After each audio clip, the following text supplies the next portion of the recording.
भगवंत करायच्या चर्चा बैठकीचे विषय आहे सकाळची विनंती, सायंकाळची प्रार्थना, 4 तत्व, 3 शब्द, 5 नियम आणि दुःखी मानवाला आलेले अनुभव आयुष्यात सुरू आहे. तर पहा, आपण एका भगवंत करायच्या चर्चा बैठकीमध्ये इथे उपस्थित आहोत. चर्चा बैठक म्हणजे एका परमेश्वराची चर्चा करणे आणि बैठकमध्ये बसणे. चर्चा बैठकीमध्ये आपण बसून एका परमेश्वराची चर्चा सत्रामध्ये चर्चा करत आहोत. ह्या भगवंत करायच्या चर्चा बैठकीमध्ये आपण सर्वांनी भगवंताच्या गुणावरच आपण चर्चासत्र करायला पाहिजे आणि खरोखरच भगवंताचे गुण गायला पाहिजे. आणि आजही आपण काही सेवक ज्यांना अजूनही माहिती नाही की आपला परमेश्वर कसा आहे, आपला परमेश्वर कुठे आहे आणि आपला परमेश्वर कसा आहे, आजही सेवक आपण जुन्या विचारामध्ये पळून आहोत. कारण की सेवकांना असं वाटते की अंजनीच्या सुत, अंजनीच्या पुत, केसरी नंदन हाच आमचा भगवान बाबा हनुमानजी आहे असं आजही सेवकांना वाटत आहे. आणि सेवक त्या अंधश्रद्धेमध्ये आजही पसरलेले आहेत. कारण की बाबांनी जे कृपा दैवी शक्ती प्राप्त केलेली आहे, ह्या शक्तीला नाव नाही, ह्या शक्तीला गाव नाही, हिला आकार नाही, हिला रंग नाही, हिला हातामध्ये पकडून आपण दाखवू शकत नाही. अशी ही एक दैवी शक्ती प्रत्येक सजीवाच्या आत्म्यामध्ये चैतन्यमन आणि विराजमान आहे. त्या दैवी शक्तीला बाबांनी काय केलं की एखाद्या शेवकाला जरी मार्गामध्ये आला आणि त्या शेवकाला अनेक वाल्यांनी जरी विचारलं की दादा तू कोण्या परमेश्वराची सेवा करते का, भक्ती करते, आणि आपण आपल्या भिंतीला फोटो जरी नाही आहे तर आपण त्या परमेश्वराला जरी नाव नाही तर आपण कोणाला काय नाव सांगू. त्याकरिता त्या बाबांनी भगवान बाबा हनुमानजी त्या परमेश्वराचं नाव ठेवलेलं आहे. ते एक प्रतीक आपल्याला भगवंताचं दिलं. पण आपला अंजनीचा सूत हा भगवान नाही आहे. कारण की तो अंजनीचा सूत नाही आहे. ही दैवी शक्ती, हिला आकार रंग रूप नाही अशी दैवी शक्ती ते बाबांनी प्राप्त केलेली आहे. आणि त्या शक्तीचे आपण खरोखरच आज कार्य करत आहोत. आणि अशी दैवी शक्तीला आपण सकाळची विनंती, सायंकाळची प्रार्थना, सकाळची विनंती मी भगवंताला काय म्हणत आहो, भगवंत माझ्याकडून विनंतीमध्ये काय घेत आहे आणि प्रार्थनेमध्ये काय सांगत आहो, हे आपल्याला त्याचा अर्थ समजायला पाहिजे. आणि तेव्हाच परमेश्वराला आपण प्रत्येक व्यक्ती मी म्हणून ते विनंती करतो. भगवान म्हणजे परमेश्वर. आपण जेव्हा अगोदर म्हणत होतो भगवंताला हे देवा, हे परमेश्वरा, हे ईश्वरा आपण म्हणत होतो अगोदर, त्यालाच आपण भगवान म्हणतो. भ म्हणजे भूमी, भूमी म्हणजे धरती, ग म्हणजे गगन, गगन म्हणजे आकाश, व म्हणजे वायू म्हणजे हवा, अ म्हणजे आग म्हणजे अग्नी, आणि नर म्हणजे नीर म्हणजे पाणी. ह्या पंचतत्वावर ह्या सृष्टीची निर्मिती झाली. हे पंचतत्व याच्यावर या सृष्टीची निर्मिती झाली. आणि आपण म्हणतो भगवान बाबा हनुमानजी.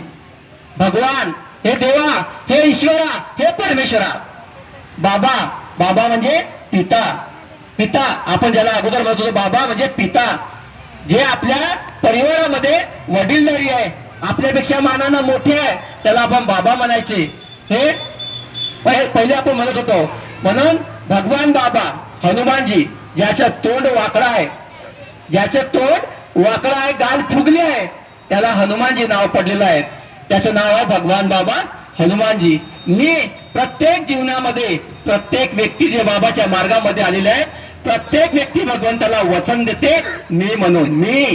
मी भगवान बाबा हनुमानजी, मी जीवनात केलेली सर्व पूजा व जुने विचार बंद केले. आजपर्यंत आपण आपल्या आई वडिलाच्या मार्गात त्याच्या अगोदर होतो, कितीतरी देवाचं पूजन केलं, कितीतरी देवाला आपण मानलं, 36 कोटीचे नाव सुद्धा माहित नाही एवढ्या देवाचं आपण पूजन केलं. आपण अमावस्या करत होतो, आपण पौर्णिमा मानत होतो, आपण शुभ लाभ मानत होतो.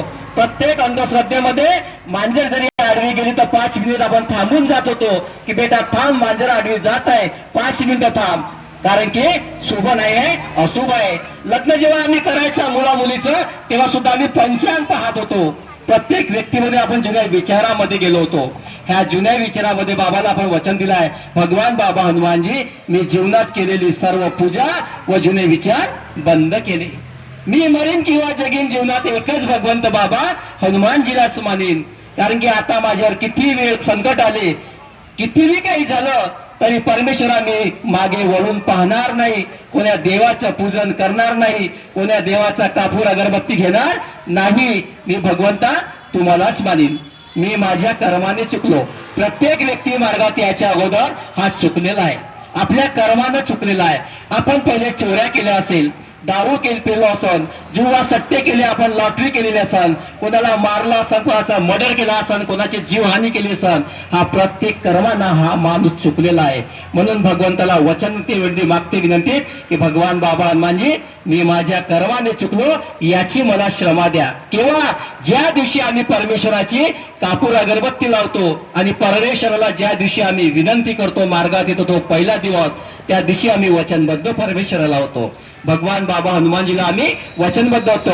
जुने विचार बंद केले, मी माझ्या कर्माने चुकलो, याची मला क्षमा द्या.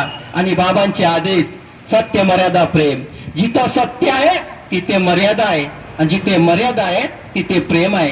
जिथे प्रेम नाही तिथे सत्य मर्यादा राहू शकत नाही. म्हणून आपल्याला सत्य कर्म करायचे आहे, सत्कर्म करायचे आहे. सत्य बोला आणि मर्यादा पाळा. मर्यादा म्हणजे कशी? वडीलधारी माणूस जरी आले आणि खुर्ची जरी खाली आहे, आम्ही लहान आहोत, आम्ही खुर्चीवर बसून आहोत, आम्ही उठून त्यांना लवकर खुर्ची द्यायला पाहिजे. ही मर्यादा आहे. ही मर्यादा पाळा, प्रेमाने वागा आणि बाबांना दिलेले 4 तत्व, 3 शब्द, 5 नियमाचं पालन करा. सर्वजण करा, कोणाकडे लक्ष द्या नको. बाबांना दिलेली नियमावली, तत्व, शब्द, नियमाचं पालन करा. विनंती प्रार्थनेचे अर्थ पहा.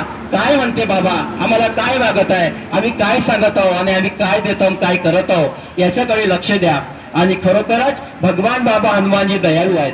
आपण कितीही चुका केल्या असेल, किती पण गलत्या केल्या असेल, तरी सुद्धा परमेश्वर आम्हाला माफ करते. आम्हाला आमचा मित्र माफ करत नाही, आमचा दोस्त माफ करत नाही, एक थापड मारून देईल, पण परमेश्वर दयाळू आहे. आपल्या पदरामध्ये आपल्या चुका घेऊन आम्हाला